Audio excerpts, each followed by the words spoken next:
Praise the lord. నేటి వాక్యము కీర్తనల గ్రంథము 18వ అధ్యాయము 1వ వచనం. యెహోవా నా బలమా, నేను నిన్ను ప్రేమించుచున్నాను. ఇది యుద్ధరంగంలో విజయం సాధించిన వీరుడి పాట. అతడు యుద్ధాలు చేసినది దేవుని దాసుడుగానే కనుక ఈ విజయాల వల్ల కలిగే మహిమంతా దేవునికే అర్పిస్తున్నాడు. ఇప్పుడు విశ్వాసుల యొక్క యుద్ధాలు ఆధ్యాత్మికమైనవి. మన అంతరంగంలో ఉన్న పాపంతోనూ, భ్రష్ట స్వభావంతోనూ, బయట ఉన్న అపవాదితోనూ, వాడి అనుచరుల మోకతోనూ మనం పోరాడాలి. మనం యేసుక్రీస్తుకు మంచి సైనికులుగా ఉండాలి. దావీదు కూడా దేవుని పట్ల లోతైన ప్రేమ, అనురాగం కలిగి ఉన్నాడు. అనేకమైన యుద్ధాలలో దేవుడు దావీదుకు విజయాన్నందించాడు.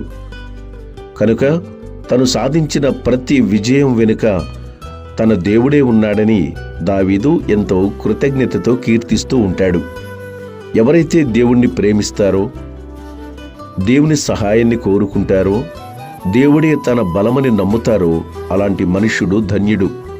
అలాంటి వారికి అన్నీ మంచే జరుగుతాయి, మంచికే జరుగుతాయి. అదే అతని యొక్క విజయ రహస్యమవుతుంది.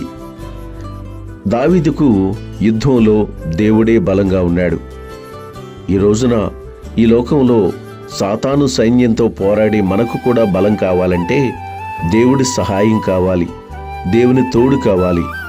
మనంతట మనం ఏమీ సాధించలేము, కానీ దేవుని సహాయం ద్వారా మాత్రమే మనము సాతాను అనుచరుల మీద విజయాన్ని సాధించగలం.